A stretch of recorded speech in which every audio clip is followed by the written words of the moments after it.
If you've ever felt like the third wheel, this podcast is for you. If you love Wheel of Time, this podcast is for you. If you're bored and have nothing better to do, this podcast is for you. Join Rob, Megan, And Jenn, in celebrating the Wheel of Time and its statistically best fandom, and ridiculous gaming skills, and probably a few cocktails. and find out which one of them will be the third wheel this time. This is three-wheeling. Hey. Hello, two-wheeling. Hey, we are two-wheeling it today. Do we think we woke Jenn up? Is that, or we got David to wake Jenn up? Is that what happened? Do we think? Yeah, I think that's definitely what happened. Yeah, fair enough. Well, folks, welcome to an episode of Two-Wheeling, because we just... Jenn is on her way, apparently. We woke some people up, I think. And our first recording using a new recording software, because I'm moving away from using StreamYard. So that's happening. And so far, so good. We'll find out how it all comes out in the wash, but, you know, it seems to be working so far. So we'll take that as a win. So, Yay! yeah. How are you doing, Meg? Don't ask me. No, that's fair. You don't want That's the very answer. fair. How is the little one for name day shenanigans? How are they feeling? Yes, Leia's very excited for her birthday party this evening or afternoon, whatever. We're doing a face painting station, so she's going to be very excited about that. Nice. And then food and cake and toys and chaos. So let the Lord Sounds of Chaos rule. Yes. You got a lot of kids coming over for the party, I'm assuming. Yeah, so my house will be trashed. So. Yeah, fair enough. Yep. Fair enough. Yep. Yep, I have no parties going on. I did, however, I don't know, I wasn't going to save this. I was going to save this, sorry, for the what a positive at the end, but I'm like, it's not really a positivity. It's me just gushing over my pet. O'Neill discovered, folks, if you're not aware, I got a cat like a month ago now, and he is settling in very nicely. I saw him yesterday, literally just yesterday as we're recording this, discover that I have a giant beanbag parked next to the sofa. His cat tunnel was next to it, so I don't think he really noticed it was there until the cat tunnel got moved for some reason.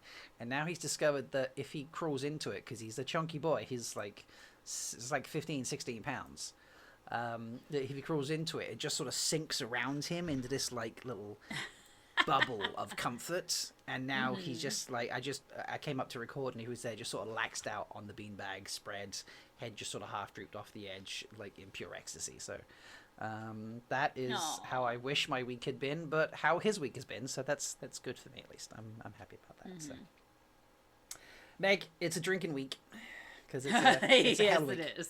So what are we drinking?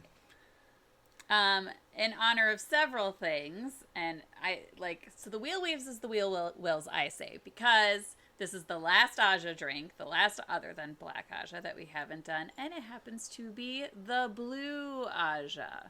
For courses. Blue. Perfect. Oh my God, that is beautiful.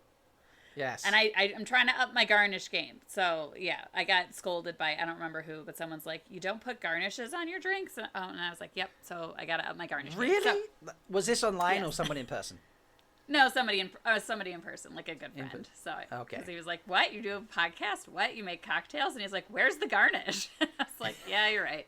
So, Garnish. Okay, I'm going to go on a garnish rant after this, but tell us about the cocktail first. okay, so I'm calling it a subtle blue. So this cocktail represents the Blue Ajah, of course, with its color, and it is actually a very subtle flavor, and so I feel like this kind of goes with like the subtle politics of the Blue Ajah and all of that stuff. So I felt like that kind of worked. So the recipe: in a shaker with no ice, you're pouring 2 ounces of gin, 1/3 an ounce of cinnamon simple syrup, which I made myself.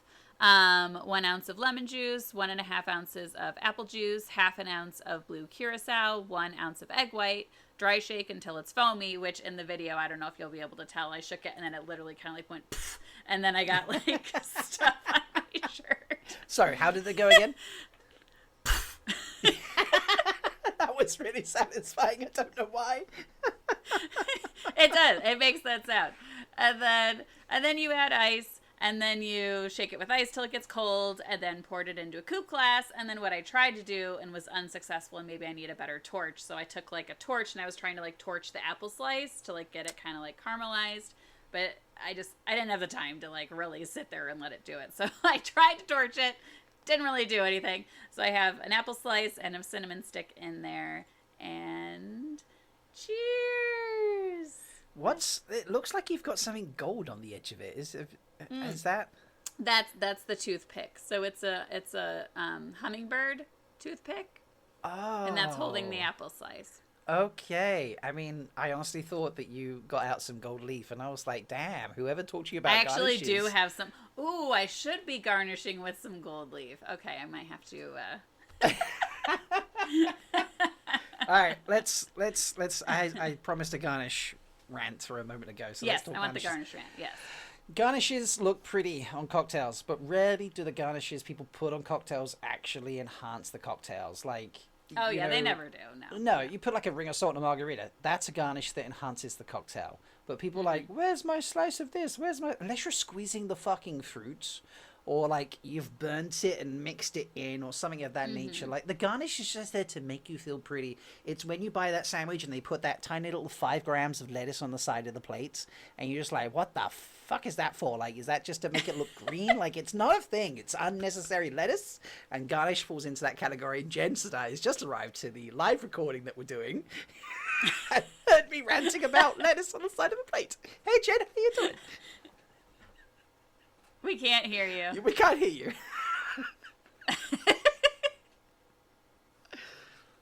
I know. Oh, wait, now you can hear me, right? Yes, Yes. now I can hear you.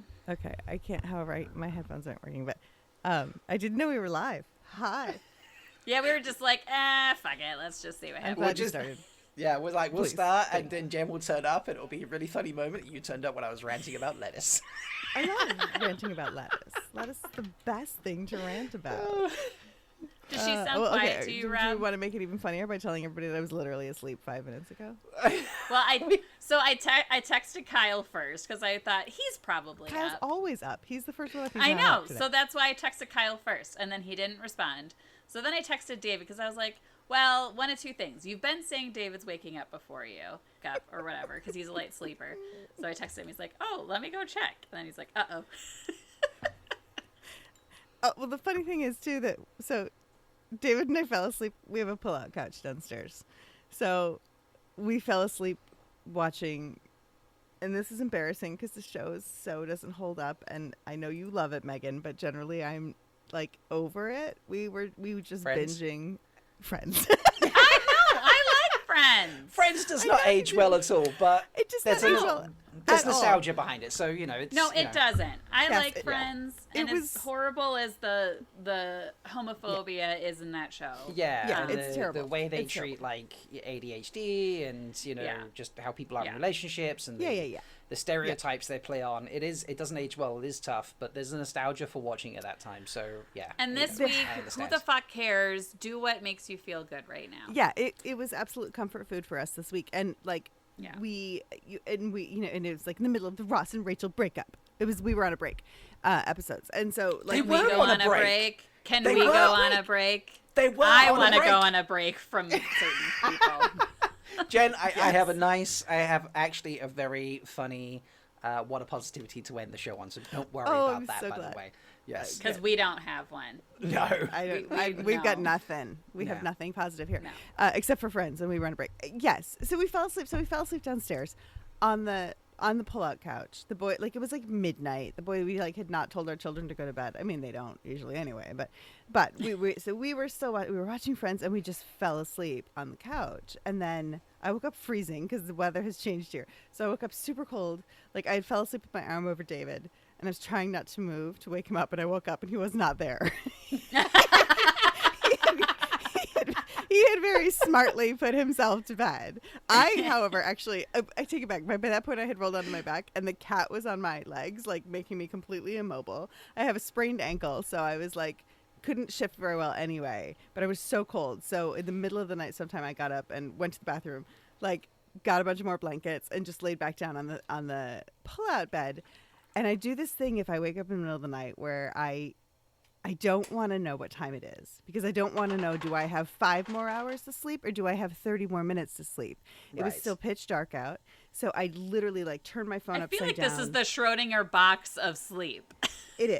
It is. It completely is. And so It is like, Schrodinger's sleep. It really is. yeah. Yeah. I didn't look at the clock in the bathroom. I kind of kept my eyes like closed so I wouldn't know what time it was. Didn't look at any clocks. Got back into bed. Fell asleep so hard. Clearly it must not have been that long ago because I was deep in REM. And finally David just very gently said, "Good morning." And I said, "Oh, hi. Good morning." I said, how are you? I said, "I'm good." He said, "Do you have a podcast?" I said, "Fuck!" And I had even just like whatever time I woke up in the middle of the night, I like put on an old T-shirt of his to sleep in or whatever, and I was like, "Damn it, I shouldn't have undressed." Yeah. So anyway, thank you for being my friends and loving me despite my complete ineptitude. No, it's early on a Saturday morning on a rough Yes, week. It's that's very totally valid. understandable. Yes, Yeah. don't worry about it. We love you. I'm drinking a subtle blue, which is the last Ajah drink, and I felt it very fitting for this week. It is really fitting and not fucking subtle at all. No. I love a subtle sister. Subtle sisters are great. Subtle sisters I the said best. to Meg in the pre-show, now that I live alone, I no longer need to use my beer fridge for beer because my regular fridge, which is an American style double door fridge freezer, is never even on shopping day, which is actually later today, never ever full. So I took the beer out and now I have a beer shelf in my main fridge to save electricity. And in that process, I looked at the beers being like, have I just got like a bunch of weird beers that I would never drink that I need to like take into work and donate to the people I work with? And I discovered all of them were stouts and porters of various types. So I was like, I need to drink these. So I do not have the Rattle and Rum this week, as I appear to have been having recently. Right. Although, you know, if anyone wants to sponsor from Rattle and Rum, that's fine. I have We'll make it happen. from Alpha Delta. I'll show the logo there for you. This is called a Homer, or more appropriately, a donut porter. So Nice. I have no idea what it's going to be like, and I can't even open the can at this stage because I've chewed my nails off. Let's lift that a little Me bit. too. I slept on the couch on Tuesday night, and woke up multiple times to just more and more nightmares. So here is your ASMR, and that fizzed. Ooh. Nice. And that's a sour donut, if I'm honest. That's really In a interesting. good way You would or a expect bad donut way? to be sort of a little on the sweeter side. They do sell Duff beer at Universal Studios. Speaking of the Homer and the donuts. Wait, so was The Simpsons wrong then? The Simpsons were wrong. Also, I know why this tastes like a sour donut, because I've just looked on the bottom of the off. can. Best before the 1st of June, 2024. Well, that's But not. that's only a couple months. And it's a best before, so safe. Yeah, I think you're fine. Yeah. We'll get reports from Rob later. Like, what have you done to me? You said I was fine. Yeah, I'm supposed to be going back to work tomorrow after my day off today. We can call the boss and go, no, I can't make it tomorrow. I had too much unnecessary lettuce. Should that be the name of this episode? Is Too much unnecessary lettuce. Unnecessary lettuce. I love this lettuce, and I can't wait to listen back to our podcast to find out what it is. Meg, is there fun news before we get into that? Is there anything nice you can share? There is. So first off, Watt Series reported that a VFX shop involved in season 3 is reportedly set to oh my god, I must have been half asleep because there's so many typos here. Wet to Silver, I think, set to deliver their work by December of 2024.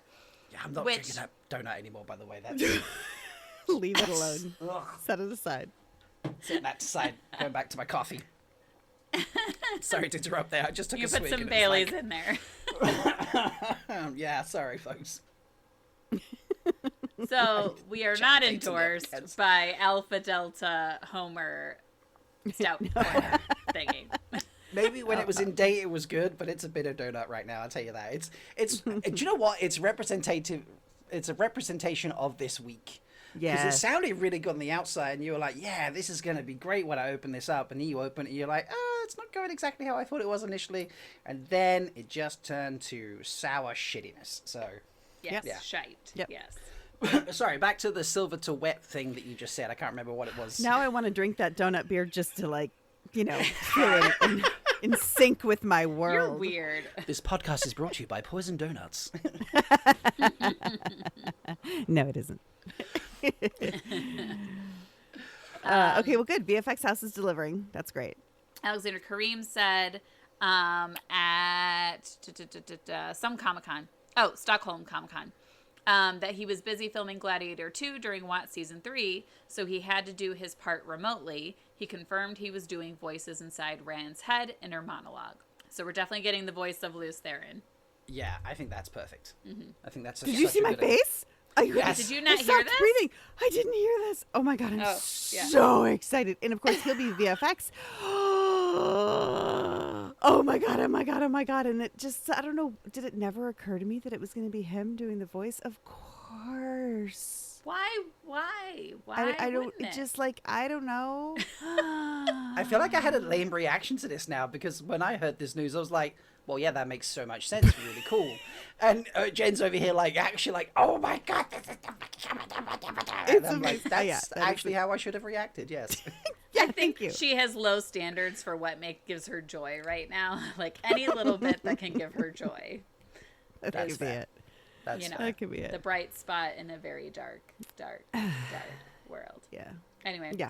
And then, other piece of bright light, Yosha, Maddie, and Rafe will be at CCXP in Brazil. So, that combined with the fact that and when is that? This January? So that is December? that'll be December 7th, so Oh, that's right. a few weeks away. Okay.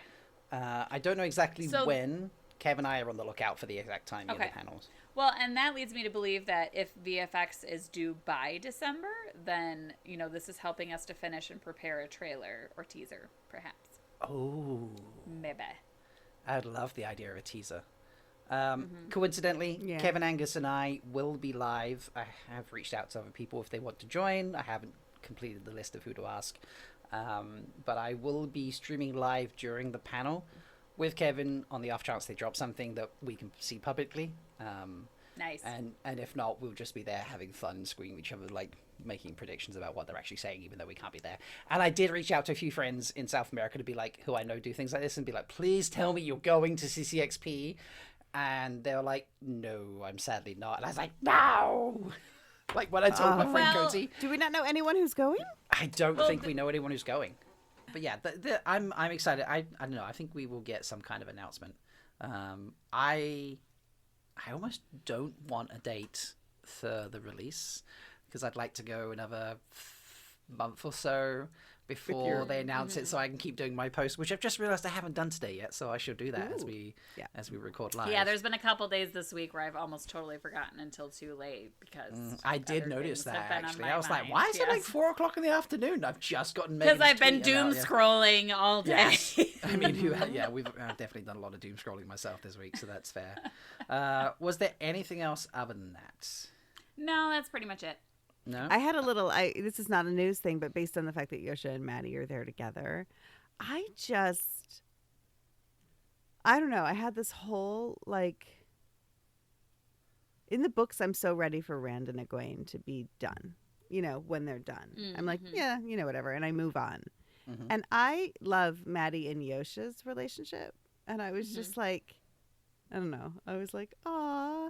And then imagining them, like, as their characters, like just being a little deeper in the show. And I think they will be. And I think they should be because I think they so like, I don't know.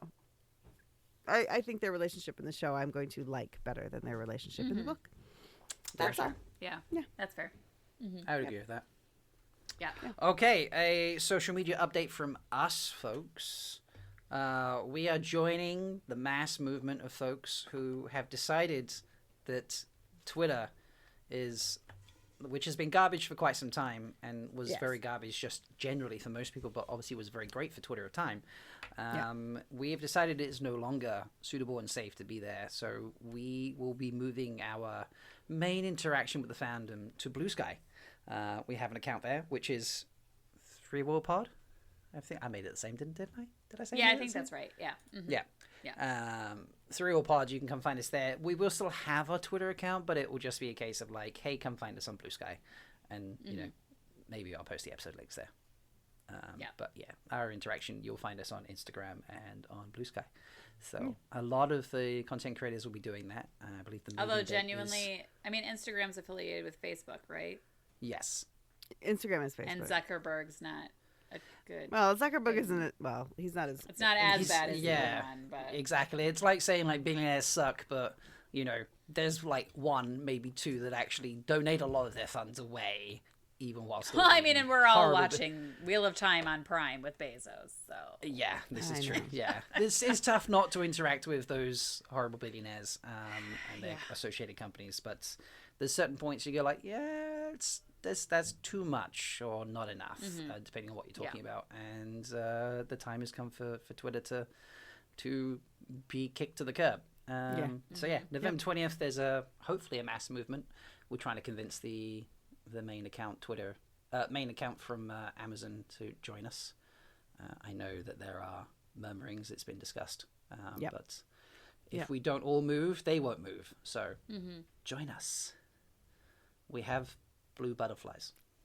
And it's getting yes. Oh, and it's Watts Guys is the Yes. instead of is it Twitter Watts of guys? Time. Okay. It's Watts Is it Guys. hashtag What's Guys or Skies of Time or something? Hashtag Watts Guys. Hashtag And- What's Guys. I think my first post I did Skies of Time because I didn't know what it was. I didn't know what yet. it was either, and I was gonna go in yeah. and be like, "What's our like group handle here?" And To be Watts honest, Guys. a lot of people are coming in and saying that, so it's totally fine.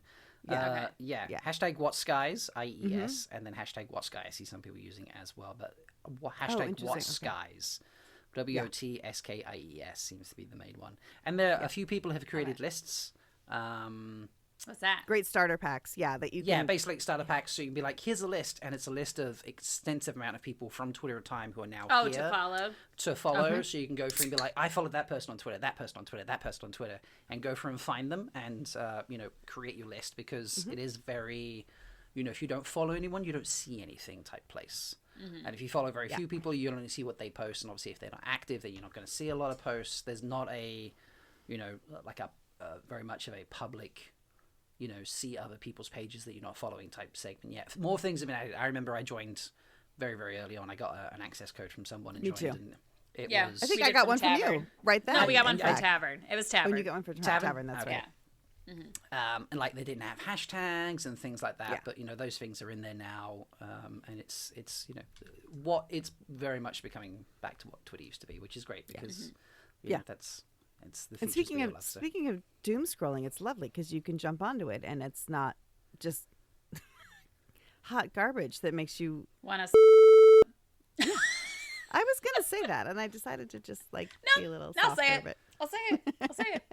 I'm not gonna lie, I was kind of prepping for Doomsday earlier this week. I was thinking about different things I wish I should have and do, and one of the things that occurred to me was I need to kit myself out like an actual eel. And I was like, can you buy weapons here that are like eel themed? Because on Threefold Talk we've bought daggers and genuine spears for each other on birthdays occasionally, and there is a company here where I could buy myself a short spear with a very cool looking point to it. I need to see Nice. how short this short spear is, but it was like £65 plus postage and packaging. I was just like, Wow. that's actually quite cheap. Yeah. For a proper cold steel cast spearhead on a maple ashwood handle or something like that. I can't remember exactly, but yeah. So I was planning for the end of the world by purchasing weapons. Literally right behind this wall, I have a couple katanas. Nice. I mean, I can't like short swords too much. I am part Aiel, or but kudos. Yes. To each their own. The Wait, Valkyrie wait. side of me says yes. Why are your katanas back there? They're not over the mantle. anymore? No, they're just in the utility room behind me. All Well, small children. I probably shouldn't have Whatever. katanas out in Or you train them how to use reachable them areas. early. Right. Trade them out to use them early. I Well, love they're that. gonna have to learn how to defend themselves anyway. Yeah. Jesus Yeah. fucking Christ. Sorry. This is true. Let's just talk about something else. Yes. So we could talk about episodes 7 and 8. Yes, Season 1 of please. Wheel of Time.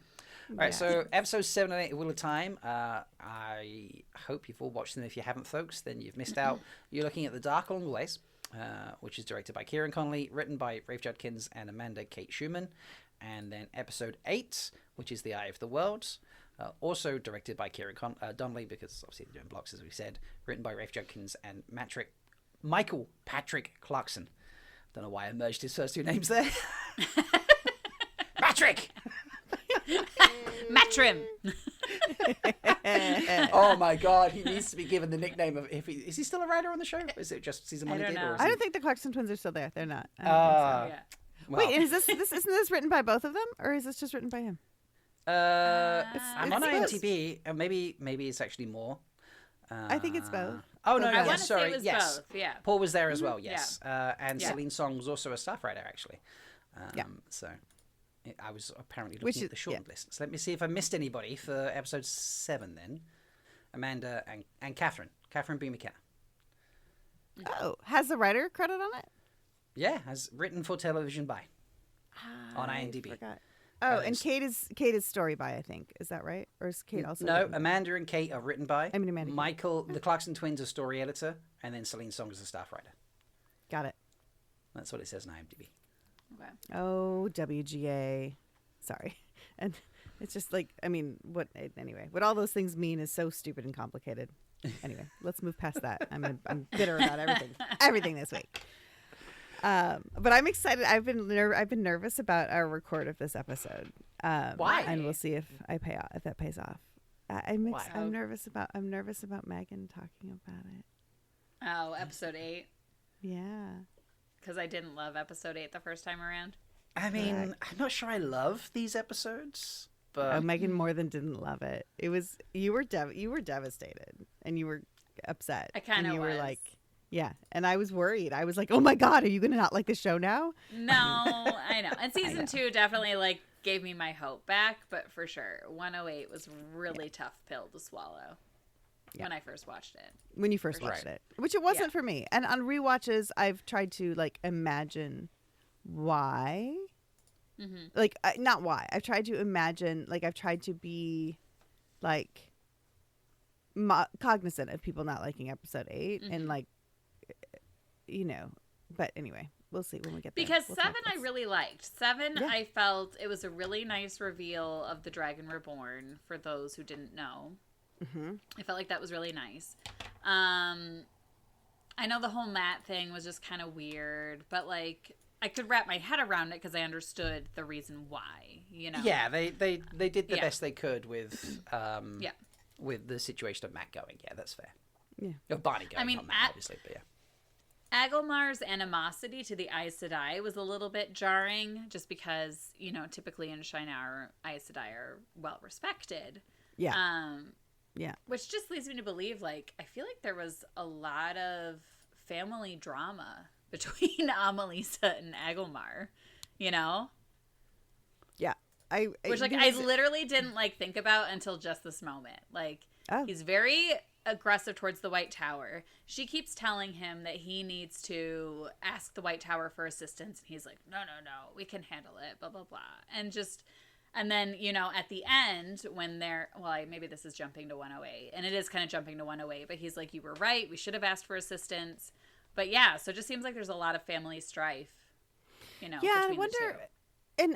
and so it's funny because I recorded a podcast with Jenny with Lesbian Nerdy this week, and one of the things I talked about was when as a writer, when I am reading somebody's work who's writing on my show, once in a while I'll read a script and I'll be like, I don't know why you're doing this. But if it's a writer I know and have worked with I'm always like, there's a reason.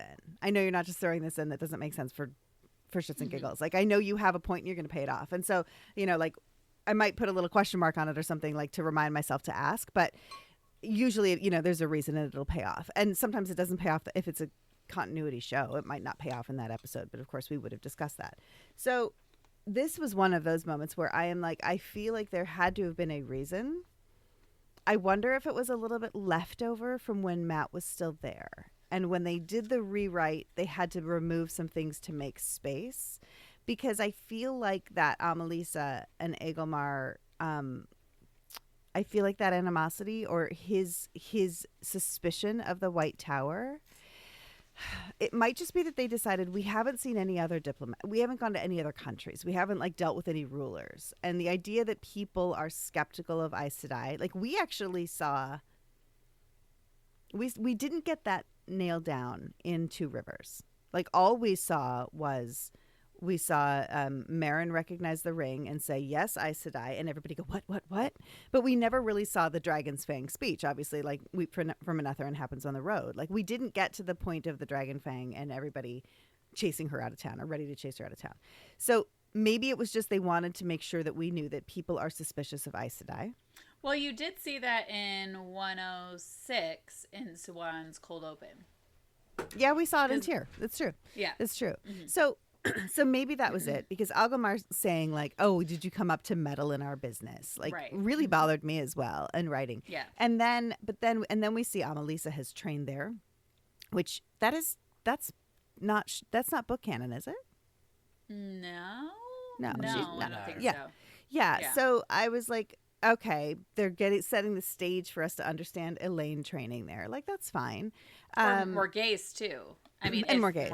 Yeah. Mm-hmm. Exactly. And then, and it also then allowed us to see, like, Amelisa step into the role of, I will protect the city will not fall. You go out and fight, but I will protect the city. And it was sort of it's a little bit of a Manetheren throwback as well. Mm-hmm. Right? Yeah. So I guess that's it though, is I feel like those parallels were there for a reason. And I think the Manetheren throwback may have been one of the strongest reasons, brother sister rather than husband wife, but still that sort of same and also idea. for her burning herself out, you mean? Yeah, and her burning herself out. Mm-hmm. Yeah, exactly. Like, I was like, it was a payoff to Weep for Manetheren and what the story that Maureen told us. It was definitely a payoff for that.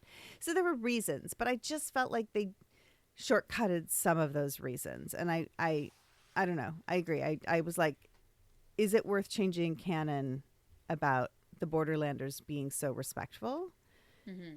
Because what does that do to Lan? And then even like furthering Lan's association with Valdara and his family, his Malkieri family being there.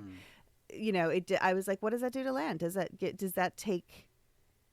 that mean that Lan himself is just as respectful as he is, but that's not because of his birth, not because of his upbringing? Because it's always been like, you were raised Malkieri, you were raised a Borderlander, you were very respectful because that's who you were raised. Well, and isn't there something about Malkier is upset with the White Tower because they didn't come to their aid? There was a it's question. In August. Yeah. I've seen it. The delegation was requested in August. I think there is a short out there that exists about the fall of Malkier. That's what I mean. That's what I saw. Yeah. Yeah. Because I saw it. Yeah, I wish I'd watched it at the time, but I didn't want to because I wanted to do a proper reaction when it actually came out, so I ignored even the little snippets, and I've never seen it. Oh, so you saw...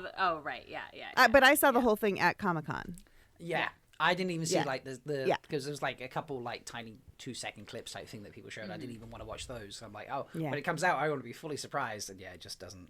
And I never did. I have to befriend Rafe, so I'm going to be like, give me the fucking Malkier clip. Shouldn't be too hard for you. Yeah, wow. Right. But yes, moving on. So the whole thing was like they called for aid. The White Tower sent people, and then they realized as they were on their way that they were going to be way too late to possibly help them, and so they just slunk off and hid because they decided it was better that the world thought they never showed up than that they tried and failed. Right. That's right. Yeah. Which is shitty. Yeah. I mean, I understand that logic. It's wrong logic, and it's shitty. But I understand where you can come up with that idea. So. Yeah. It was. Yeah, that whole bit I can understand. It did feel a little odd and jarring. It was fun to watch Moraine slap him down a bit. Mm-hmm. When she's like, dude, I don't give a shit. I'm just here passing through, basically. I'm just saying hello because it's respectful when I'm an Aes Sedai. And wall up your fucking Waygate. Yeah. It also didn't. It made me not mind that Agelmar ate it. And I know that Ooh, there's stories that sorry. he didn't or did not, but No. yes. There is a scene out there recorded, just not put in the final edit, of him pulling himself out of the wreckage of the wall. He survived. Okay. But then they never say show that so. scene, which means that they might have decided he did. But they've not shown it. If you don't see a dead body on screen, someone is not true. dead. That's true. Dead bodies, That's true. when they're dead. So, yeah. Meg, I feel like I cut you So off from something. there. so that leads me to something that I thought about was, remember that discussion we had about Loyal potentially destroying the Waygate? Right. I was like, so this, they said wall up the Waygate. So I was wondering if like Loyal would do some like stone singing or something to Ooh. like wall up the Waygate better. I don't know. Oh, could he tree sing it and just... because you can break through a tree, can't you, eventually? I'm not even saying tree singing, but like, you know how they like, I mean, don't they like sing to stone To or make the something stones. to like Like they yeah, sing- for like, yeah. Part Do of their they? I think I there's just something thought they called would- stone singing, isn't there? I think I thought think they were so. just that good at sculpting, to be honest. I don't know. I've we always need thought to there was Google? music involved. Well, you could Google. Hang on. Okay. Ogre We do the Googling. stone singing. I do I agree. also like. Oh, go. You go, Rob. I do agree that with the rewrites they had to put in place for Barney not coming back, I do agree that they probably added things, changed things, and cut things, and that also made the relationships and other bits that happened through these two episodes a little more jarring for people. Yeah. I absolutely agree with that. Yeah. I've heard whisperings that it's not heard whisperings. Well, why would I say heard whisperings? I've had people tell me in other shows, like you hear like director commentary and stuff like that, and someone said to me one time, like, "Oh yeah, this just didn't land because they cut this," and then they were like, "Oops," afterwards, and the directors were telling us in the director's cut. Oh, for so sure. I don't know why I called it whisperings.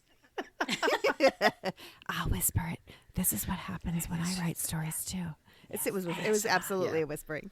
Yeah, there we go. But no, that Fair. is absolutely true. It's we know that they had to do some massive rewriting of 7 and 8 to make those things happen. Including sending Perrin or like it was just they had to change a lot of things. That's so funny. They didn't.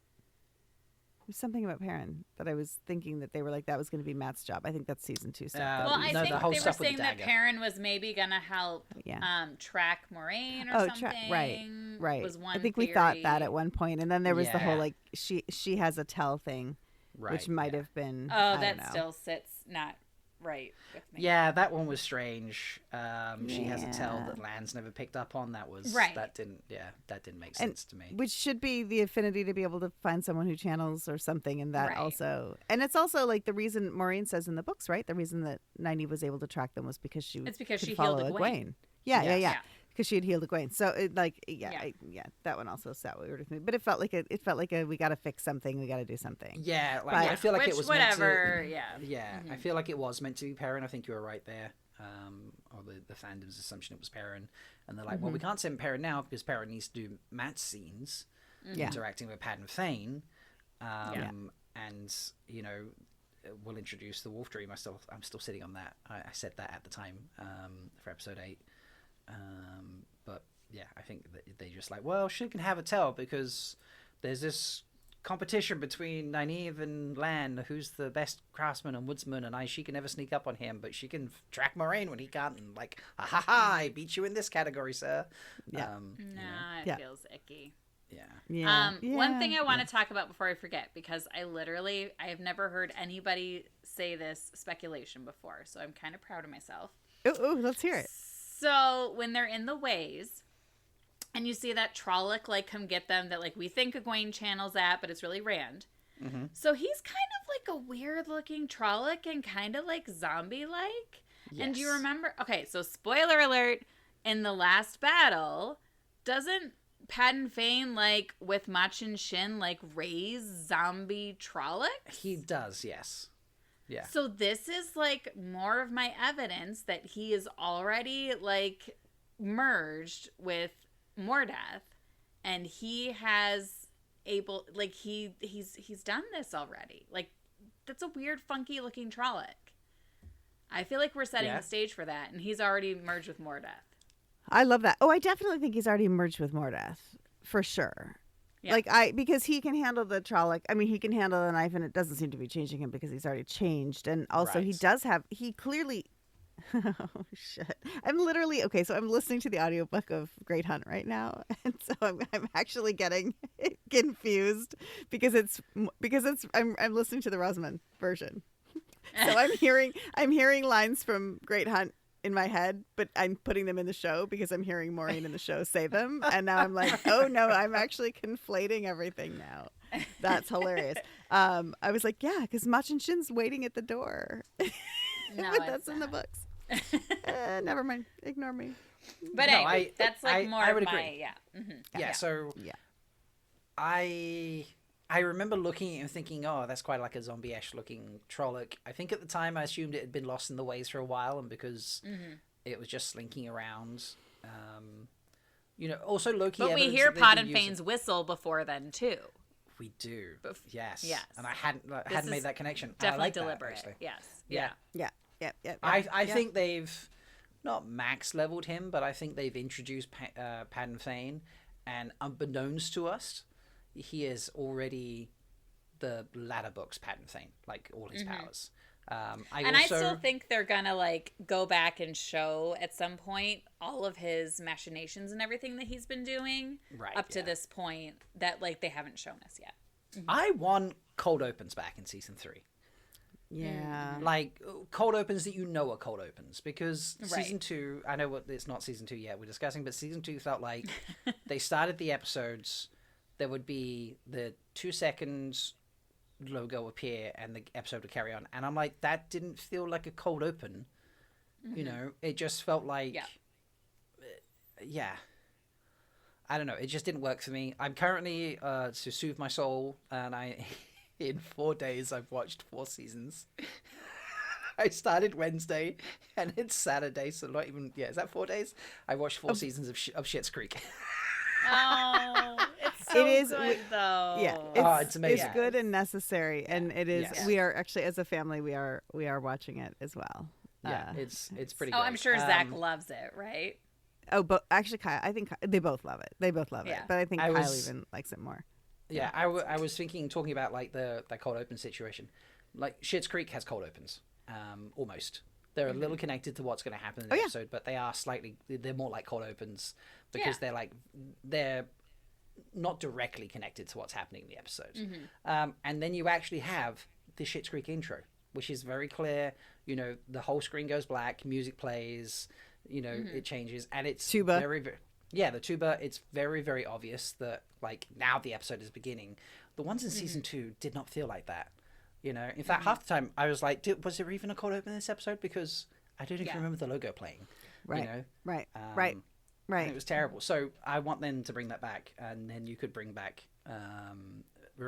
back with, history on Poddenfane for one of them. Yeah. And in fact, I remember enjoying them and feeling like they felt like prologues. Well, okay, season 2 they did. Episode 1 they did feeling like the prologues. Right. Feeling like, what was episode like 1's? Episode 1 is the Dark Friend 201 Social. you're talking, right? 201. Oh yeah, Dark Friend Social. Yeah. Yeah, that's the only one that felt like an actual cold open, but it was sold as a cold open because it was the preview at the end of. I would say 207 because that's the flashback to Maureen and Swan. Guitar Amoroso. Right. Okay. Yeah. And then episode 208 as well is a flashback to Ishii being sealed, and episode 204. They don't not the way that they did in season 1. They didn't feel like they did in season 1. Some yes, I agree, but there was not a clear separation. So in some episodes, not every single one. Rob, I disagree. But the inconsistency doesn't make it work. Yes, if you're gonna do a very clear cold open, a bit of an intro or something, here's the episode. Do that. Don't do it where it's like very, very obvious for 3 out of 5 or 6 out of 8 or 4 out of 8 or whatever it might be. Like this is the cold open. Here's the intro. Do it, or just don't do that whatsoever. It didn't. There's inconsistency is worse than shit. I'd rather something be consistently good. You know what you're going to get, than occasionally brilliant and occasionally shit. Cold opens fall into that category. Clear cold opens, vague cold opens. I would rather just have a bit of episode and an intro than great Or cold have opens or yeah. Yeah. Is or this have like one- unnecessary lettuce? It's unnecessary lettuce. Yeah. It's unnecessary lettuce. It's Or have unnecessary, like they're fobbing you off, but like here's a very good, clear cold open for 2 That is episodes. the title of this episode is unnecessary Yes. lettuce. please. Unnecessary Yes. lettuce, and then 3 episodes where it's just like, wait, was there a cold open to that, or did they just start the episode and I didn't realize? Like I'm 20 minutes in, I just realized that the episode's actually begun. So, But I have and I agree with you, although I like an outlier. I enjoy a very, an anomaly. I enjoy an outlier. And You mean Nynaeve in episode 203? Nynaeve, because I thought that was so fucking ballsy. what did she do at the beginning of episode 2 or 3? It's been a while. the entire, it's like a It's the entire 15-minute cold open. test. It's the it's the except okay, yeah. It's the Wait, acceptance and again, test. and it was so fucking long. Yeah, but but I felt think, like, but why am I 15 minutes into the episode? You've only just done the cold open. That doesn't feel right. You know? and I had the opposite reaction, which was I screamed when the logo came up, and I said that was just the cold open. But then the episode's still only an hour. I know. But I thought that was ballsy. I thought that, so I don't mind that being the outlier of being like, we're going to turn our trope or what we do, which is like a nice, tight, non-relevant cold open. We're going to turn that on its head in this particular episode, give you real time and make it last for 15 minutes. I'm like, okay, I'm willing to just be like, this one's the weird one. And I'll even call that, which book doesn't have a cold open? Which, a prologue? Is it Shadow Rising? I think it's Shadow Rising. Yeah, it's There's one of the only one book firsts. that doesn't have a prologue. Yeah. It's Yeah. either Dragon Reborn or Shadow Rising. It's one of the Remember earlier that ones, at yeah. all. Yeah. Yeah, and so I was like, okay, great. Then this is our Shadow Rising, where they're just gonna fuck with us and like make a really long cold open. That's fine, But but I- the other 7 weren't consistent. You know, like Yeah, you were so, you were right. You're right. I like- I'm Surprises are good, but yeah. I Yeah. don't know. Maybe But I sound okay, really but boring. speaking of cold opens, yes. But speaking of cold opens, then we have to go back and then so if I we're was gonna talking save about it for the episode end of 7 this and e- 8. I was No, going yeah, to if we're save it talking for the about- end of this, but yeah. Okay, we can save it. We can save it because it is No, literally it's, the best. we can dive the into it best now. thing. Like, should we do episodes 8's cold open and then this one? Oh yeah, let's do that. Let's Okay. do that. Because also after talking about Luz Theron and Luz Theron speaking in Rand's head. Yeah. So, episode 8, folks, was the discussion. What's the name of the character he's discussing with? La Trapose. Petra Lose.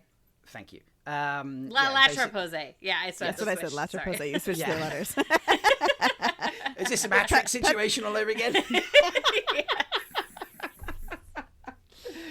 So episode's 8 cold open was the Age of Legends cold open, which I thought was fucking sensational, to be honest. I know people found it kind of Yeah. anticlimactic, but I thought it was sensational because it's not just, here's a look at the Age of Legends, here's a discussion between two equals running what is the tower at that point in life, or the center of power for channelers.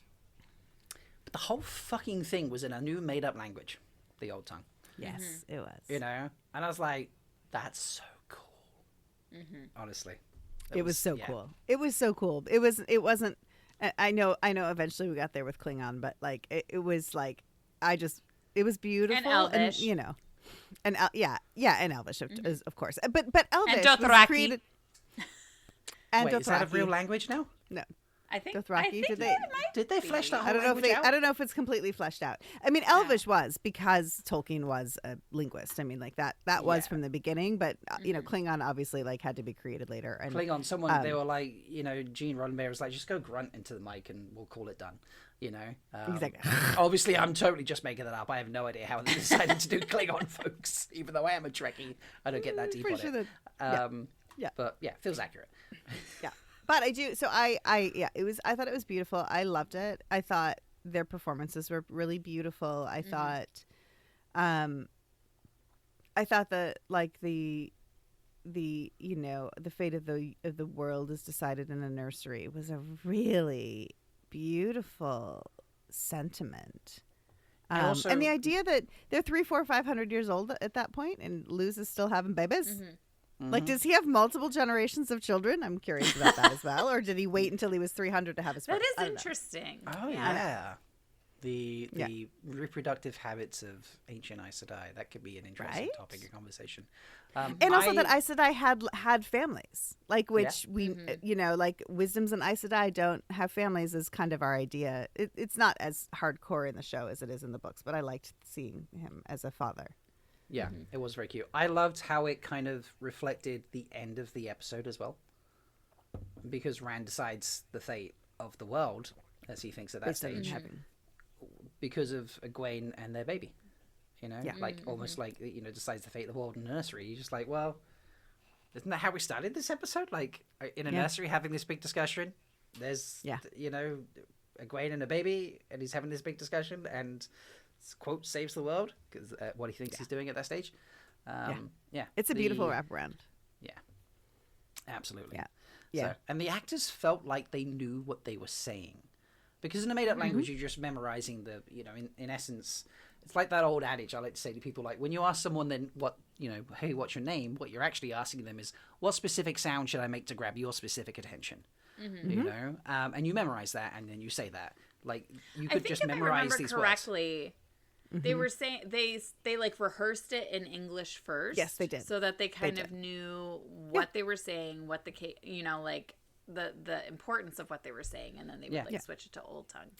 Which is a standard thing. acting technique. Yeah, like you practice it in English, so you have the all of the meaning behind it, you know, and then you switch it into the language. But it felt. I wonder how many takes that took. Oh God. Can you imagine if they just randomly slipped into English and back to Old Tongue in the middle of a sentence? You know. I know. Those two actors are so solid as a rock too. Though, like that for them, that was like batting an eyelash. It was nothing. Like it was just. I wonder if he speaks to Rand in season 3 in Old Tongue. And then we'd have to guess what was being said. I kind of don't think so, because he really is a figment of Rand's mind. So. But in Rand's case, it's real. Yeah. Or maybe when he gets into like his little mad ranting whisperings, maybe then it becomes Old Tongue. Yeah. Like how, you know, someone who speaks a second language will talk to you in the second language, but when they get really emotional or irate or upset, they end up slipping back into, you know, their mother tongue or like swearing in their local language or whatever. You know, maybe like he could talk to Rand, and then like when Rand sends him crazy or he just starts doing his muttering and ramblings and stuff like that, he can then switch to the Old Tongue. And they don't translate it on, because I watch your subtitles, they don't translate it on the subtitles, and then people have to like pick apart what was said, and then they could there could be clues in there for us, you know, which would be super cool. So it'd be really cool. It'd be really cool. Yeah. I'm excited to see it. Obviously I was very excited when I found out the announcement. You were. But yeah, so that was a very cool cold open. And then I remember ranking the cold opens of season 1. I did not rank the cold opens of season 2. Maybe I'll do that then, just to prove a point after this episode. I know where Nynaeve's landing. Nynaeve, yeah, too long, not sold as a cold number 8. No parent. No parent. Very little parent. Parent dies. You know, like Right. But I ranked obviously the cold open for episode 7 as the best cold open in season 107. Yes, for 107. Yes, 107. It is. Which, have you guys been seeing it like pop up on around Twitter, like trying to like get everybody to get excited about the show? I've heard people talking about that, and I was like, oh yeah, it was this really. So somebody posted a thing on Twitter that said, you know, like, why do women in movies and television shows, they really can't fight, or some garbage like that, and because you know that's where we live now. And someone responded with, you know, step aside or whatever, and like posted posted all of Blood Snow, and people were losing their mind and like, what is this? Why do I not know it? I'm already watching. Like, give me this show. Like, I can't believe what I'm watching. I can't believe what I'm seeing. And it really, like, it got a lot of views, and hopefully is getting some new excitement for the show. I described this as, and there was one piece that did it that I put higher than this, not higher than this, but like was my number 1 previously. But I described this, and I've actually told Magdalene this. I've been lucky enough to meet her, and I have told her this in person. But I consider this one of the greatest pieces of cinematography ever. like pretty much up there. In terms of like fight scenes, obviously, you know, there are other ways to describe scenes, but in terms of fight scenes, the one I had previously was Ewan McGregor and Hayden Christensen fighting in Episode 3 of Star Wars, which not only was fucking incredible to watch, but when you actually dig deeper and find out, was all them. Obviously not when they're leaping around the lava fields, but the main part of the fight was just the two of them going at it up and down corridors and stuff like that. Was completely them, no stunt doubles and not sped up. That's literally how good and how fast they were because they practiced that much. It was just fucking sensational. This beats it in my book, and it's just absolutely fucking breathtaking. So yeah, kudos to whoever decided to share that because they were right. And just to add on, not wheel time related, but adding on to like why can't women fight well in movies and TVs and such. And I saw an interview with, why is her name eluding me right now? She was an Alien. She played Ripley. Sigourney Weaver. Sigourney Weaver's being interviewed and being like, why do you always play such strong women? And she's like, that's such a stupid question. I'm totally misquoting her here, but I'm giving you the gist of it. And she's like, I don't play strong women. I play women. Women are strong. You know? Yeah. And I was just like, yes, kudos. Yes. That's absolutely right. So yeah, the cold. A couple fucking sensational. A couple people did drop the Avienda season 2 White Cloaks they did scene afterwards. Like they were like, oh, if you like that, here's another one from season 2. Like keep watching because it keeps going. Yeah, I mean, Avienda was great, but it's still not episode 107. Blood Snow's insane. I mean, the idea of using the bolt. Blood Snow too. One, you have an actual stunt person doing the whole thing. 2, it's like it's brighter light, so you can like see everything a little bit more. Whereas with Avienda's, it's at night, so it's just a little bit harder to see. Yeah, so. It was filmed with the bolt camera, which obviously made a difference to filming. Yeah, the choice of using the bolt. If you don't move in the right way. And you kind of almost couldn't do that without an actual stunt woman who understands how that level of choreography and fight choreography has to be so precise. Like if you were training an actor to do a stunt and using the bolt, it gets into a whole other like dangerous situation. Yeah, I feel like there's way too much liability there, or insurance issues or whatever. She's a gift to humankind. And we have to protect her at all costs, but she doesn't need us to protect her because she can protect her fucking own self. I mean, she just had that accent a while ago. Did you know? As of like 2 weeks ago, she's like walking again. And I watched her on the. I know. She is? And I watched. Yeah, that's great. I watched her like on the operating, not operating table, but like like on the table when they were like removing pins and shit, and she's like like I don't know, she's amazing. No pain medication whatsoever in any way, and she's just like fucking yank that metal out my leg. I'm good. And I've heard her interviewed when she says, I mean, I am a stunt woman first, like, not an actor first. And I just want to slap her, but I would die because she would slap me back. But like her performance in that scene as well, like you could have hired Meryl Streep and it wouldn't be better.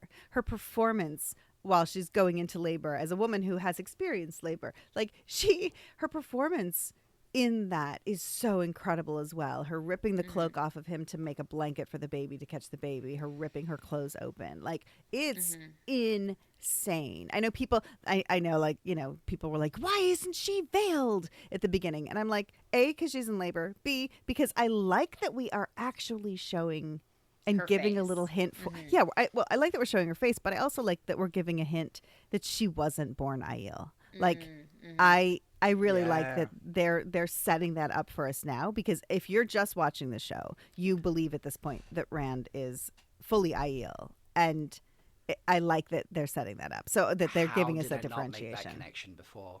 She didn't automatically veil because she wasn't originally Aiel, but we don't know that. Right. And when we get the explanation of Aiel culture in season 3, or like we always veil, blah blah blah blah blah, and all the others always have. Then and everybody's going to be like, oh, they didn't in that episode. She wasn't. And I love that we still think she's Shael. I was actually really frustrated with the fact that her credit in the show is Tigraine. Was Tigraine. Yes. Well, I was like in the credit.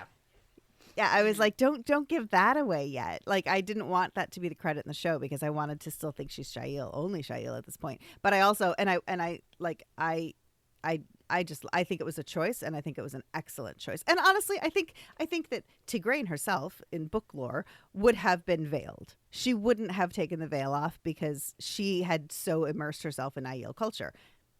I don't mind that in the show they're giving us this little moment of being like, she wasn't born Aiel. You know, this is she wouldn't have gone into battle. Pregnant women aren't allowed to go into battle. Janduin couldn't turn her down, so she had to go. And you know, because and it was mostly because of Katara's foretelling that she knew she had to go, right? Yeah, that's why she went to the waste initially, and then why she ended up at the well, because I want to say Katara said something about you have to be at Dragonmount or whatever when the Aiel crossed the wall. And yeah, I'll have to go back and read it again because there is something in there about it. Yeah. That like she knew she had to be there. Yeah, but she didn't know she was giving birth to the Dragon Reborn. No, I wouldn't say no. Yeah. I don't think so. But I mean, there was this whole thing like the fate of the world is at stake. You need to, yeah. Mm-hmm. Yeah. Anyway, it is a perfect piece of cinema. It's so well done. The fight scene's amazing. They used, again, like it was choreographed by fighting people who understand how a woman would have to use her body, her full body weight against fighting men. When she jumps and grabs the cloak and I can't. It's so good when she grabs it cool. And like it pulls her back a little bit. It pulls him off his feet. And I've actually got somewhere I screen recorded it. She shared on Instagram the full what is it called? The previs for the fight. She shared it on Instagram back in the day. Oh my god! Really? After episode 108 had come out, I screen recorded it, and I actually have it. And I remember this because it was the first time I ever got pinged for not copyright, but like pinged for content on YouTube. We were showing it. I'd put together like the two like video and video type thing with like arrow saying previs, and this is the like finished product. And I got pinged live during threefold talk, and the screen went black until I took the video down. Oh, really? Like the screen until I took the screen share down. We were like, I don't know, 80% the way through the video, and then suddenly people were like, Rob, we can't see anything. The screen's gone black. And I had to be like, oh, it must be like a content thing that they've caught me live for. So I took the screen share down, and then like 20 seconds later, we all appeared back on screen. They're like, oh, the video's back. So we just had to like talk about it after that. And then once YouTube had analyzed the actual live stream, they then took it down. Wow. And I had to like appeal and be like, hey, fair use, come on. Look, you can literally see me comparing it to a previs for a stunt and talking about it and analyzing it and blah, blah, blah. I am not just playing it for the sake of playing it. Like, this is, I'm literally an Aiel themed show, and this is the first Aiel clip in the fucking TV series. Like, and they just gave it straight back to me. Yeah. Oh, good. You know? Good. So it went back my up god. Well, I'm going back because I haven't. I never watched that episode. I'm going to go back and watch your episode. I've still got that clip, that breakdown somewhere. I'm gonna have to get it back out and talk about it over again. But yeah, like it's insane. And they made very few changes between the previs and the actual finished product. I believe that, and in part because the bolt was literally like programmed. I mean, it's the camera is not being moved by people; it's being moved by a computer. You know, and it moves so fast. So pretty epic. It's so fast. All right, we probably have like 20-ish minutes left before Meg has a hard out. Yes. Any Meg, vital scenes from the last two episodes you want to talk about? Because I have one I really want to discuss. But okay, and I know Meg probably does as well. Yeah. None? You're not going to talk about what you were so mad about? I said... Oh, one for you. Well, whatever, One, yes. that. I mean, that's obvious, but... Okay. No, something I wanted to discuss was... So Maureen talks about when Rand asks, can you teach me to channel? And she says, adrenaline will take care of it, whatever. And then she recounts that time when she was having trouble channeling and how another Aes Sedai beat her. Is that Elida? Yes. Or this seems very much Leandrin's MO. Like, that's kind of what Leandrin... Yeah. So I kind of wondered, what is Leandrin's age? And then is there like Leandrin is definitely older than. Yeah. I know. So she's older than Maureen. Ew, is it some sort of like creepy because then she like caresses Maureen's face, and I'm like, is this a weird like teacher student like sexual assault sort of situation? Like, I don't know. Wow, could you? That would be really disturbing. Well, actually, I think the other thing is we've set up in season 2, Leandrin can't teach novices, Right. which I believe that's Yes. not book canon. It is book No, canon. that is not. No, it's not No. book canon. No, I That's don't not think book it's book canon for canon. sure. So so there's she can't teach novices. And in fact, Somebody like her died. methods. Yeah, somebody died, and her methods with accepted may have been, or no, that would have been like It so. was a Okay, novice, I like I think. Yeah, I think she killed. it was a novice by who died. Yeah. Yeah, actually, so which if she were trying to literally beat the block out of Moraine, it would have been as a novice. So okay, I'm on board that it's Leandrin and her methods were absolutely not okay, and eventually got So then it is really super creepy teacher mentor blah, blah, It blah. is, yeah. Yeah. I And don't know. frankly, That was just something that crossed my mind. And we don't know Elida yet at this point in the show. So also Right. her referring to someone that for us as, as viewers, we're like, ooh, she's talking about Elida. But Book readers. Yeah. Sorry, yes, as book readers. Yeah. But I do like that idea that it's Leandrin. It would make a lot more sense for how they've established the show. And there's also no reason it needs to be Elida, This is true. honestly. Yeah, Elida can have a thing with Egwene, and then Moraine can have a thing with Leandrin. Like, I think that's perfect. Yeah, and we've seen Leandrin, the Leandrin Nynaeve dynamic is similar to that, Yeah. Yeah. Yeah, she's trying to like push her to break a block and stuff. So that would be, I think that fits really well. Yeah. But definitely creepy, taking advantage of your power vibes. Yeah. Agreed. Yeah. And she's old enough too, because we know that Moraine and Swan are, they are in their 40s. I mean, they're like 80, right? 70 or 80 Maureen- is what it seems like in the show, not in the book. Yes, that's true. They are 70 or 80, but they've only been Aes Sedai for, well, we don't know. They were full Aes Sedai with the Guitarra. They aren't accepted. Were they full Because they're Aes Sedai? running Yes, around they are, in blue. they are full Yeah, they're Aes running around in Sedai. blue. Yeah. And Moraine is older than Anver, and Yes, Anver and is in Anver her is- 60s. Yeah. So definitely at least 70 or 80. Yeah, got to be 70 or 80. Which means, I mean, there's no reason. I mean, oh no, Leandrin. I suppose she could have had son at any age, really, couldn't she? So I suppose. Well, so I she mean, has that's this she whole has a thing son with who's Luce like 80. Theron, you know? Yeah. Yeah. This is true. Yeah, she could have had. No, I'm just thinking about the whole panic of Twitter about, oh my god, they've replaced Aludra with Aludra. they've gender swapped him or her, and I was like, no, they've just used a name that's. I know, but it does make me. me nervous about Aludra being in the show. Well, weren't you last week? I know or last everybody time wants saying her. like they've already killed God who was in that cage. So you know. I think Gala's gone, and I think Aludra's gone. gone. I am like the harbinger of death of book characters, beloved There book would be characters. panda I will riots never say everywhere if Aludra is gone. Yes. Aludra's We have gone. to have guys. the They would not have dragons. named. They wouldn't. Yes, but Matt is gonna make them. No. Yes. No. Yes. No. Yes. No. Yes. It's not gonna just No. be Matt's idea. That's not enough. Matt's gonna create them. And Matt is not Aludra's gone. well, I was going to say he's not an engineer, but he engineered a weird, crazy spear. But Matt's gonna make the dragons, guys. Sorry, Gaul is dead, No, and Matt's gonna no. make the dragons. No, just stop give me it. Talmanes. I don't want Talmanes gone. Look, give me Talmanes. I'm going to say right now, if they've killed Gaul, they don't need to give you Talmanes. oh shit. Actually, you're right. Gaul and Talmanes are the same person. They're the same. They're Matt They- and Perrins. Yeah, exactly. Like if you're gonna cut fuck. parents, you don't need to have Mats.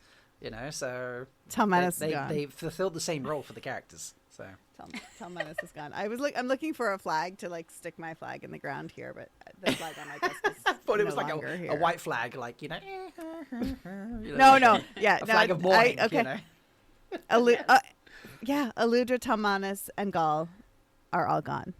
I'm saying it now. Okay, mark that. Sorry, everyone in the fandom. I love you all. It's not but they're gone. Be gone. Wow. Well, I Enjoy know them in the next- books. We I'm always gonna- have the books. This is okay. Now that line doesn't work for me right now. Like seriously, they might be the 3 coolest characters in all time. You know, of like side characters. You know, like non-main characters. They are. Gaul, Aludra, and Talmanes are pretty much the best. You know, they're literary gold for the books. I've got to be honest. They are. Yeah. Independent, strong, fierce, clever woman. All right. Mr. Loyalty was invented because I was born, and Mr. I fucking dread Bane, like seriously, like and with a sense of humor out of nowhere, like the one good thing Brandon fucking did to the books, he did more than one thing, but like seriously, that's like did he? Did he? I'm not speaking to Brandon right now. Ooh. I'm just saying. Go on. The other good thing is he got the story finished for us. Yes, he did. Thank you, Brandon. Thank you, Brandon. I'm not on full Brandon hating mode, but I'd rather have what we got than not have finished books. So, yes. Yes. No, it's fine. He did it. No. I love what he did. Thank you, Brandon. I'm sorry. Yes. I'm still mad about he that did. He did a 2 fine weeks job. ago. We'll discuss afterwards. I'll cut that bit. But yeah, we can't cut those characters, and if we do, we have to cut them all because you can't have one and not the rest. Anyway, I agree. And and you're right. They are such good characters in the books. We love them all so much. They are. I would say they are probably the most beloved of the secondary, almost tertiary Side characters. Yeah. Yeah, but it is difficult, when we're given our only 8 episodes. We don't have time for the fun. We don't, it's something Jenny and I talked about in her podcast, and she's not wrong. Is like, we don't have time for the fun episodes, the throwaway, silly episodes. Right. We don't have time for a Tom Honest episode. And, those characters whom we love so much, no one in the fandom is going to be satisfied unless we service them well. And we're not going to have time to service them well when we're trying to get through the show, the plot, and the mains. Yeah, I'd rather have no Tom gone. Honest than a bad Tom Honest. I would agree with that. And I think that the fandom feels the same. So let's love them in the books. That's fair. That's very fair. Okay, in our little bit of time left, I would like to point out, this was something that someone raised on Twitter during the very quick aftermath of the episode being released, because I remember it being basically Christmas Eve when it came out. And they did one of the Twitter Spaces thing, which was like a live voice chat that people could like be a part of, and then other people would be able to listen in. And that's how Prime did their after show, because they were doing after shows and they realized they can't do one between Christmas and New Year's. So they did a live one. There was me, Nameless. I forget the name of the woman who runs it, Maud, I think her name is, who ran it. And then there was someone else, and like we're all on our phones and dropping in and out because it was a terrible situation. But I remember pointing this out to someone, to them on the live space chat, that someone had tweeted, isn't it amazing that instead of the world being saved at the end because some heroic guy did some heroic thing, it was like, that's not the strong, independent, fucking awesome woman I know, Egwene, and that's why this isn't right, and that's why I'm gonna do not what the guy's asking me to do type thing. Like the world, quote, was saved because Egwene wasn't Egwene, rather than just being like, I need to do this because I'm the man. And I was like, what a great way to end the episode, to be honest, and this season. Yeah, I definitely had no qualms with that, for sure. Yeah, I enjoyed that aspect of it, yes. And I remember, Meg, your frustration about, like, we've always been taught you're safe when you're in a circle, and then we they destroyed that. But I don't mind that piece of magic lore, magic canon. I don't mind that rule of magic being changed. Yeah, like, I remember just, like, being like, wait, what? Everybody's burning out. Okay, whatever. Wait, what? Nynaeve's almost dead. Wait, what? Egwene just healed Nynaeve? Like, it was all of this. It just sort of, like, kept compounding with, like, not sitting right with me. So if it had been, like, one thing or whatever, I probably could have let it go. But it was just, like, it was a lot, right, with, like, a couple of my favorite characters. So that's why it didn't sit well with me. But the fake out death was stupid. It was the after effects, I think. Didn't Rafe say like it was not meant to look as bad as it did? Yeah, I think he did say that. And also, okay, but I'm going to set up. So this is full spoilers. Anyone listening who has not read the series and doesn't want to know anything, stop. I think we've already spoiled a lot from Memory of Light, but okay, go ahead. But I'm just saying this really loudly right now. And the Dark One wins. His name is Trump. It fucking feels that way right now. So where's our going to kill the world? But there is. But I think there's something too, like, I feel like this was always a slight disconnect for me in the books that I don't think I've ever identified until right now. I had a conversation with somebody recently about Nynaeve being really. I don't love the way that Brandon wrote Nynaeve at the end of the series. and I don't like her how she ended up the series. Nynaeve has been the healer from the beginning, even in the show. Like her first time channeling is this crazy healing thing. Like Nynaeve is the healer. She healed the fucking taint. Like Nynaeve is the healer. Egwene heals the world at the end. She didn't heal the taint. Well, I mean, I guess she helped Rand heal the taint. She helped Rand cleanse madness. it. Like yes. Yeah, and she healed madness. I mean, Nynaeve is a healer. But the ending with Egwene is about she's healing the world. Her discovery of the opposite of balefire is wonderful, and I love it. But it's done in a way of healing, which isn't her strength. It's not her thing. And so I think if you're going to play that out in the show, which we are, having her innately heal Nynaeve at the end of season 1 and out of like not despair, but sort of despair. No, and I would have said despair. Yeah. I feel like there's something about that they're setting a seed for the end of the season, end of the show. Yeah, I mean the way she was feeling about all the cracks and stuff appearing as they were constantly using balefire, she did. There was a panic to her in a way. Her internal thoughts were very scared. Not just like we're going to lose this. She was like, what are they doing to the world? Like if they carry on, there won't be a world. Let alone who wins. Like it won't matter because there won't be a world. So there was that. She was terrified on a level. I think for it. Yeah, so And if they're going to set up for that at the end, then this and maybe other moments you could throw in, not very often because otherwise you're hamming it up. But like maybe once or maybe twice more throughout the rest of the seasons. Yeah, fine. But yeah. It was a lot of like things. I don't know. Like I mean, actually, I feel like and be like, if you set a circle up wrong, then everyone's in risk of burnout and stuff like that. Like they need to. And I think it's just too. It was too easy of a magic thing, frankly, in the books. Like it's too easy to just be like, oh, as long as you just connect someone, you're never going to worry about burning out. Like why wouldn't everyone literally just go around linked constantly? Like no one would ever work on their own if they didn't. If they have another Aes Sedai around. It's not a direct relationship. I know. It's you still lose. You lose total power. But I feel like that's a complicated piece of magic, in the books. And so I like that. And I also think, I think that this is also very important for the ending of the series. Egwene is really about protecting. Like she's the protection witch. I just watched Agatha. I can't help it. But no spoilers. I haven't watched it yet.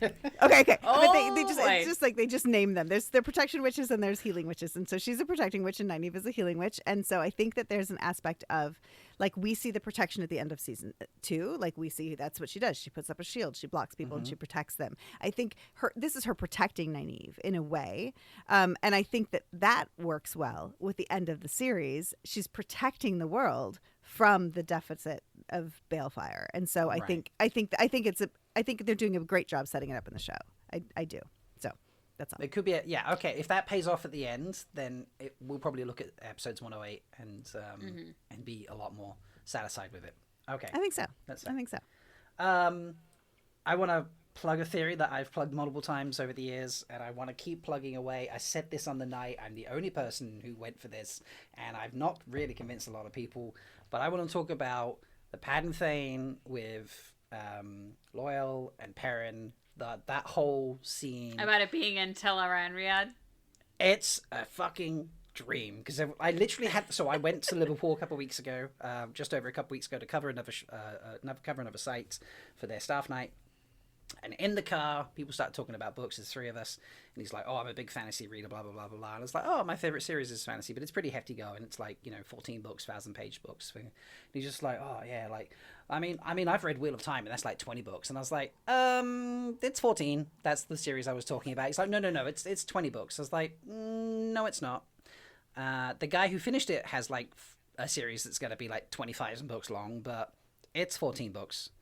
He's like, oh, are you sure? I'm like, it's what my channel is 100%. I'll bet money on this sort of thing. He's like, oh, okay. Yeah. And then as the discussion went on a little bit, he very clearly came out as not a immersed fully in the world type thing, the expert that some of us claim to be, but he was clearly knowledgeable enough to be like, well, they've made a shitty TV show out of it because like they killed one of the major characters in the first season. It doesn't make no fucking sense. And then they just, how do you explain that? Like, we can do the rest of his story for the rest of the TV show. And I was like, who did they kill? He's like, the Ogier guy. And I was like, Loyal? Yeah, he got stabbed with that dagger that kills everyone. And I was like, that was a dream sequence. And he's like, was it? And then he was very clearly just a book clocky after that, so I disengaged from the conversation. I think I started watching Beth streaming on Twitch at the time. How are you a book cloak when you don't know the series is 14 books long plus a prequel? I don't understand. I don't know. But I very much think that it's a dream sequence. I think they've given Padden Fane some sort of dream sequence powers, and it was supposed to be Matt instead of Perrin being there, but you know, it's the fucking bat. Okay? I know you said this theory, and I did try to think about it as we were watching it, and it does feel a little off. Well, and it was also weird how like Perrin like removed himself from everybody. Yeah, he ran away from everybody. To everybody. That's when he left and entered the dream. Yeah. Like, you know, it's Padden Fane to set him up. There's no Loyal, and that's, you know, there's no Loyal there. You know, it's not what he saw was not real. Yes, they got away with the horn. That's true, but not the way he saw it. He was stuck into some kind of dream. Maybe we'll find out there was that hedgehog. With the hedgehog. Yes, exactly. I said this. This is like I remember saying this on this space chat thing at the time. And people were like, "Oh, it's really interesting." I actually remember. I think Maud was just like, "Damn, I need to read these books." You know, that's knowledge I would never have had. You know, she's a very nice person. But yeah, it's either their homage to the hedgehog scene with him and Thail, or it is like a setup for that situation later on. It's something that Fane either had access to, or he has Teleron powers, or some sort of the hedgehog scene is in Dragon Reborn, right? Yes. Which we're pretty much past at this point. Yeah. But it takes place in the Stone of Tyr, so I mean they could save it for Stone. We haven't had Thail introduced. No, but I don't. Yeah, I suppose later potentially. There's no reason. But, I don't. I mean, that's not my favorite scene in the books. No. I love Perrin getting introduced to the world of dreams, and learning to go in the flesh. But otherwise, it's not my favorite scene. That's fair. No. But yeah, I think it's purely our first, maybe not our first actually. I'm sure we've probably seen it, not realizing the TV show. But you know, for me, Perrin's first interaction with Teleron Riaz, and you know his introduction to how that links to the Wolf Dream and all that sort of situation. And I think people just focused on ignoring that weird out in the corridor bat moment because it didn't feel like it connected to anything, and they forgot about Rand throwing up a bat in episode 2 or 3 or 4 or whatever it fucking was, and were just so disjointed by the fact that they'd done honestly slightly disjointed episodes between 107 and 108 because of the rewrites, that they just washed out of their head and was just like, you stabbed Loyal and then he's fine, and you don't explain it in season 2. Like, it fucking wasn't. Yeah, I am sitting on this tree. I don't care. I'm on this hill, this mountain, this castle, whatever you want to call it. I am there until the cows come home. It's a question I should have asked fucking Rafe, and I did not. But, you know, have I at least sold you two on it as a possibility? I don't know. As a possibility, yes. Yes. You have. Yes. All right. Yes. I will entertain it until it is no longer entertainable. Until it's proven wrong. I heard that. To piggyback off that. I'm a scientist. It's all. Sorry, I was just gonna say I'm a scientist, and I will believe in. Not believe in. I will entertain a theory until it's proven wrong. Okay. I'm good. Good with that. So to piggyback off that, do we think this whole situation with Rand and Ishii in the Two Rivers is a dream shard? Oh. I mean, I'm down for that. Yeah, I kind of always just assumed it was I don't think I ever named it as a dream shard, but I was like, it is a pocket. I mean, because a dream shard reality. is specifically like, I mean, and I guess I would need to do more research into the metaphysics of a dream shard, but like, Ishii creates the dream shard, so he is the owner of the dream shard and like controls everything within it, right? Yeah, I mean, that very much feels like what it is, right? Yeah. Yeah, it's and your, he's it's creating your little personal side pocket. Yeah, right. And he's creating it, but he's creating it clearly based on Rand's memories. Like, he, you know, it is because there's that whole situation where Rand tries to see if Egwene is really Egwene when he asks about what did we carve into that tree, and she answers correctly. Right. So it is somehow he is. Whether there's some level of compulsion or something in it. I mean, he is actually using Rand, and it's the Two Rivers, and it's Rand's farm. It's like, you know, it is those things. trying to get to what he wants. So the metaphysics of it being like you can get somebody's surface, but you can't get their heart, because in the end, when Rand says, "This is not who she is, and this is not what she would want," that's not something she could access. Yeah. No? Yeah. I think I kind of, on the same track, I just assumed it was a dream child or something thereof. Something in that ballpark that would be explained later on. Similar in a way to what we see with Moraine and Swan. With the ter'angreal. Their The sex shack. little hut getaway type thing. The sex shack, yeah. I think that was a dream shard that they discovered was set up using ter'angreal. You know, like for those who are not powerful enough in Tel'aran'rhiod or have any connection to it to enable to them to use a dream shard. You know, it's like building a house and selling it off. I built a dream shard, and here's your keys to the front door, and I will sell it, and whoever has it can do whatever they want with it. And it's So they're there, and she makes it a fish hut. They're there in the flesh. So if you have a booty call shack in Tel'aran'rhiod, and what happens to you in Tel'aran'rhiod happens to you in the real world, and you get pregnant in the booty shack, are you pregnant in the real world? If you both went there in your real bodies, then yes. Yeah. Because you're there real. If you Yeah, just yeah, went that's there, real. but if you didn't go there, if you went there For the way real. like Perrin goes there, like Yeah. just in his head, well then Right. it's only your soul that is connected to it. Yeah. You haven't physically exchanged bodily fluids with another person. Exactly. But Very if interested you in the metaphysics of this. Wow. both go there in the If flesh, you're there in the flesh, then absolutely, you are can get pregnant. physically, Yeah, you know, in the process of procreating, then Yes. fine. Yeah. You know, but if you are there just as your souls, you're not physically exchanging anything, so it doesn't work, I don't think. Right. This is a what if tangent. I did not expect this conversation to go to. This is what happens when I start a podcast right after waking up. This is where I go. Sorry that we can cut this whole section as well. No, please and don't. Thank you. This might be our audiogram for the week. Oh my But God.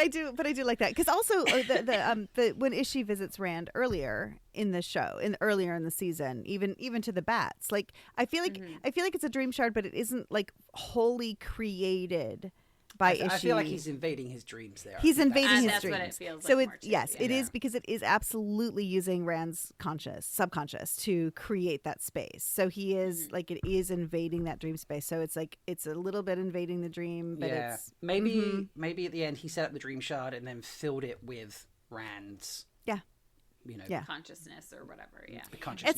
it's also a great setup to the end of the series again, because we're gonna get it for sure that is. Yeah. at the last Yeah. battle, and I think It really that it's a nice callback. I do. So going back to the original thing I was saying about like watching something and or reading some, and being like, did you do this for a reason? I feel like there's so much in season 1 as we're wrapping up our season 1 walkthrough that I think there's so much in season 1 that is so deliberate and carefully placed to get us to season 8. Yeah. So I think it would be fair to describe episodes 7 and 8 of season 1 as not highlight episodes of season 1, but they have most definitely huge highlight moments for season 1 in them. Yes. For sure. So, are they the best 2 episodes? No. They're probably reasonably low ranking or middling ranking for most people, I would imagine. But if you took like best moments from season 1, they would definitely have moments that featured in the top 3, I would imagine. Yeah. So, yeah. I'm sure we could talk about them for hours, but Meg has to go. I do. We And we need to have our Wada positivity. We need to have We a need lot to of have our positivity. who's the third wheel. Well, we decided it was Jenn because she was the one sleeping and we were awake. Yes. So. There's But also it really could be no Meg. debate. It could be Meg because Meg's the one who doesn't have a messed up ankle this weekend. I got taken out Oh, by a Yeah, I delivery told them all driver at about work your yesterday, ankle so, issue. Yeah. Oh, no. And I heard about your ankle, Jen. So we're just having fun here. Yeah. Mine's downstairs at the moment, but yes. But yeah, the third wheel is folks. You tell us which one we should go for. Jen for sleeping, Meg for being pain free, or able to walk, however you want to describe it. Yeah. But what a positivity! What did I can't remember exactly how it went now. Oh yes, right. So the water positivity, obviously it's been a very rough week, so it's going to be a little connected to that. But I saw a TikTok that was absolutely brilliant. Now, it is about wrestling, And obviously wrestling is a preset thing for folks who are not very aware of it, but there's a lot of characters, they have nemesis in there and stuff like that. This main guy up there on stage, it starts in the TikTok, he's there in the arena, and he's just like basically calling people out, I'm the best ever type thing. And suddenly the music changes, and you get the introduction music for The Rock, or Dwayne Johnson, as a lot of people will probably know him these days, who used to be a pro wrestler. And it's at the moment he came back to wrestling for a while to like do this big, I'm back, I'm gonna like take you down. There was this epic battle on the suit. So it was like that piece of footage from that moment in time. And playing over it was, it said, Barack Obama when Trump eliminates the 2-term maximum for presidency in America. And obviously it was meant to be The Rock was Barack Obama coming back to be like, I'm gonna whoop your ass and take over, which is what he did in that particular moment in the wrestling world. And it was just a very uplifting way of looking at, hey, if he wants to dismantle democracy, and one of those things he wants to do is remove the 2-term limit, that then opens up the floor for someone like Barack Obama to come back and be president again, which was a very uplifting and very beautiful way to look at an absolute disastrous and dumpster fire bit of policy from an absolute dumpster fire of a person. So yeah. And I was like, that is how you find a silver lining in even a shitty situation, because sure. If someone's going to be like, I'm removing a 2-term maximum for people to be president, that opens it up to people who were pretty epic presidents to come back and be president again. So which was, for me, that was a tiny ray of positivity in a very shitty situation. So I will take it. I will take it, and had not gone down that path in my brain. So I mean, who thinks about that? Be like, oh no, that just means he's going to stay president forever. But if you remove that limit, people could be president again. Yeah. So. Yeah. Yeah. Oh. So. All right. I'll hang on to that. That's going to get me through today. I hope so. It's been a rough week. People stay positive out there. Keep your chin up. We love you all. We love you. And remember, selling that British equivalency of green card, so as long as you voted blue. And